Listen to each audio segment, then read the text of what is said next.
అంటే H1B fee $1,00,000 పెంపు. అసలు ట్రంప్ లక్ష్యం ఏంటి? ఎంజీ రావు గారు భారత్ని టార్గెట్ చేస్తూ ఉన్నాడా? ఇది భారత్కి వర్మ శాపమా?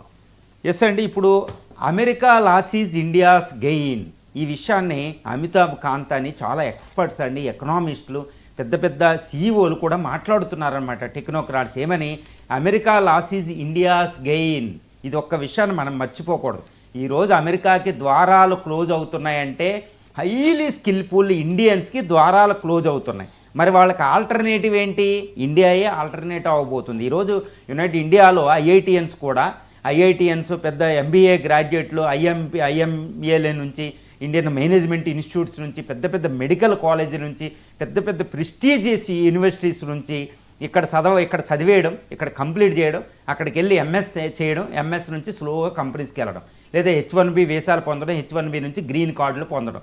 H1B వీసాల్లో 72% ఇండియన్స్ పొందుతున్నారు అంటే ప్రతి సంవత్సరం మన ఇండియన్స్కు బ్రెయిన్ డ్రెయిన్ అని కూడా ఒకటి ఉంటుంది. స్కిల్ఫుల్ పీపుల్ అందరూ, బ్రెయిన్ బాగా ఉన్న వాళ్ళందరూ అమెరికాకి వెళ్ళిపోవడం, అక్కడ పాటుపడడం, అమెరికాకి $250 బిలియన్ ట్యాక్స్ చెల్లించడం, అక్కడ ఫార్చ్యూన్ 500 కంపెనీస్ ఉండడం. ఇందిరా నూయి, సుందర్ పిచాయ్ ఈ సౌత్ ఇండియా నుంచి, గుజరాత్ నుంచి, ప్రతి స్టేట్ నుండి యుఎస్ వెళ్ళడం, యుఎస్ సంపదలో క్రియేట్ చేయడానికి ఉపయోగపడడం, యుఎస్ డామినెన్స్కి ఉపయోగపడడం, US space technology, defence technology, even America ఆర్మీలో కూడా పనిచేస్తున్నారంటే మన ఇండియన్స్ వాళ్ళు చేసే కృషి చూడవచ్చు. ఎందుకంటే డాలర్లు సంపాదించాలి, డబ్బు ఎక్కువ సంపాదించాలి, అమెరికాలో లైఫ్ ఎంజాయ్ చేయాలి, లగ్జరియస్ పీపుల్ని అక్కడ ఉండాలి, లగ్జరియస్ లైఫ్ అండి. ఎవరైనా యునైటెడ్ స్టేట్స్ ఆఫ్ అమెరికా వెళ్తే వాళ్ళు ఇండియా మళ్ళీ రావడానికి ఒప్పుకోరు.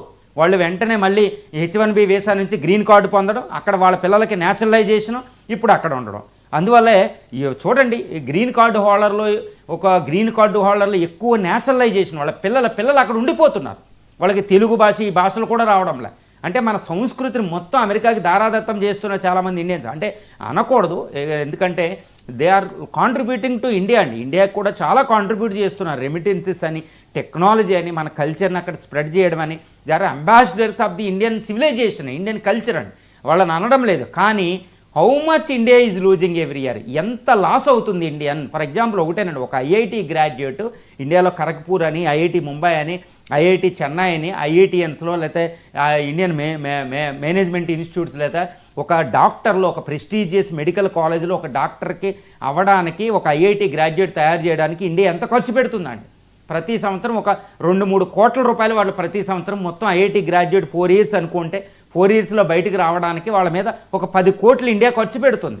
ఇంత ఖర్చు పెడితే వాళ్ళు వెళ్ళి యుఎస్ వెళ్ళి ఎంజాయ్ చేయడం, యుఎస్కి పాటుపడడం మనకి తక్కువ ఉంటుంది. మరి భారత గవర్నమెంట్ ఖర్చు పెట్టేది ఎక్కడ? ఒక ఐఐటి గ్రాడ్యుయేట్కి ఇండియా ఖర్చు పెట్టేది అంతా సెంట్రల్ బడ్జెట్ నుంచి. సో వీళ్ళు వెళ్ళి యుఎస్ వెళ్ళిపోతున్నారు. Course they are also contributing to India. కానీ ఇండియా ఎంత లాస్ అవుతుంది?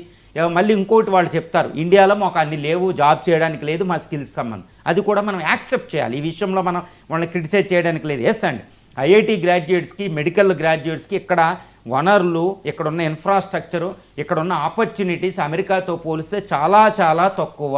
ఎందుకంటే ఇండియా అంత అభివృద్ధి చెందలేదు కాబట్టి వాళ్ళు అక్కడికి వెళ్తున్నారు. వాళ్ళని కూడా మనం క్రిటిసైజ్ చేయలేం. కానీ ఈరోజు అమెరికా ద్వారం క్లోజ్ అవుతుంటే అమెరికా లాస్ అవ్వబోతుంది.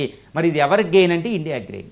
ఈరోజు ఇండియా 1980లోను 90లోను ఈ 21st century మొదటి దశాబ్దంలో కొన్ని ప్రాబ్లమ్స్ ఉంటాయి. కానీ 21st century ఈ 2025 వచ్చేటప్పటికి భారతదేశంలో కూడా అమెరికాతో సమానంగా కొన్ని సిటీస్ రైజ్ అయిపోతున్నాయి. ఫర్ ఎగ్జాంపుల్ చెన్నై, నోయిడా, పూణే, తర్వాత ఇది బెంగళూరు, ఎస్పెషల్లీ ఇప్పుడు హైదరాబాద్, ఇలాంటి సిటీస్ ఏంటంటే అమెరికాతో సంబంధంగా బిజినెస్ డిస్ట్రిక్ట్లు డెవలప్ అవుతున్నాయి.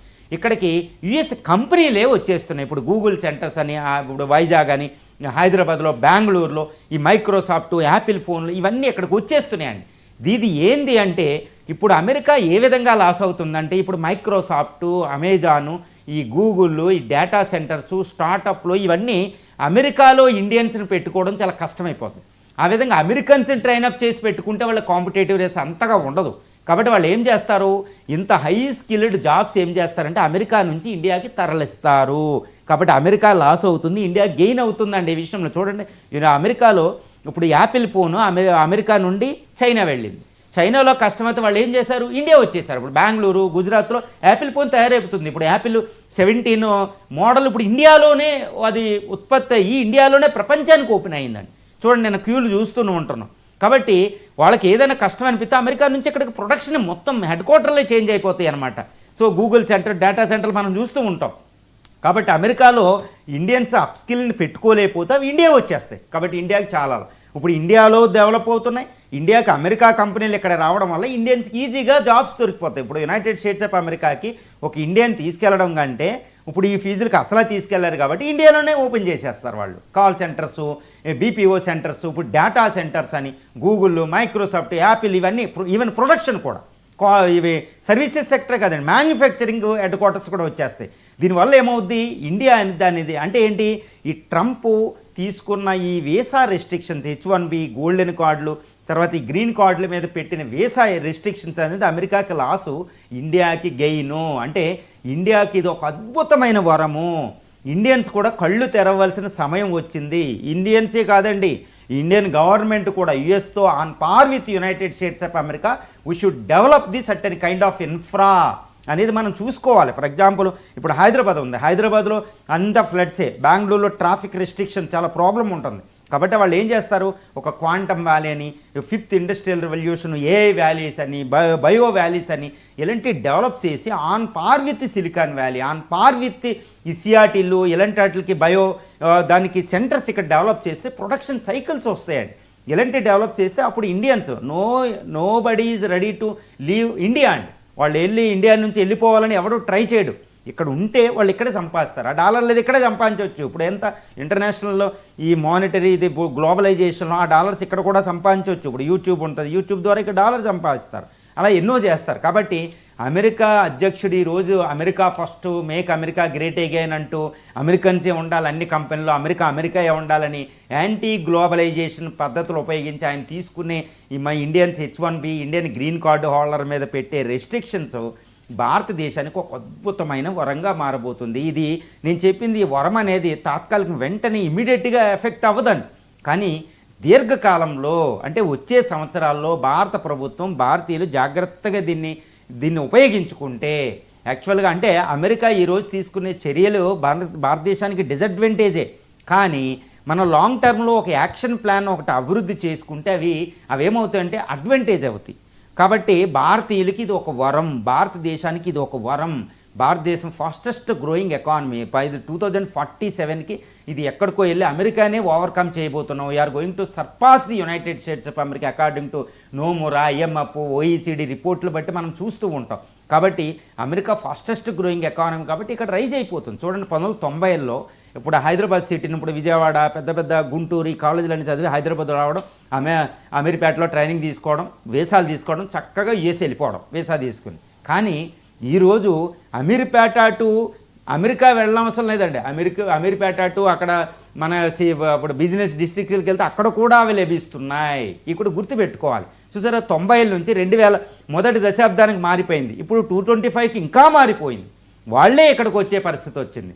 కాబట్టి ఈరోజు మైక్రోసాఫ్ట్, గూగుల్ ఇవందరికీ ఒకటే ఇస్తానని చెప్తాను మీకు. ఈరోజు పెప్సికో కంపెనీకి ఇండియన్నే ఎందుకు పెట్టారు?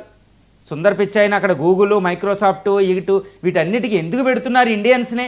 అంటే వేరే కంట్రీ వాళ్ళు టాలెంట్ లేదా? చైనీస్ టాలెంట్లు ఉంటారు కదా, చైనాతో ఆన్ పార్ విత్ ఇండియన్స్ అక్కడ ఉంటారు. కానీ ఇండియా మార్కెట్ ఈజ్ ఇంపార్టెంట్, గుర్తుపెట్టుకోవాలి. India market important, Indian skills important, ఇండియన్ను చేసే వాళ్ళ యొక్క హానెస్టీ ఈజ్ ఆల్సో ఇంపార్టెంట్. కాబట్టి అమెరికా కంపెనీలు ఇండియా అవే వస్తాయి. కాబట్టి ట్రంప్ నిర్ణయాలు అమెరికాకి లాస్ అయితే ఇండియాకి గెయిన్ అవ్వబోతుంది. ఇది ఒక అతిపెద్ద వరం అని అయితే నేను చెప్పగలుగుతానండి.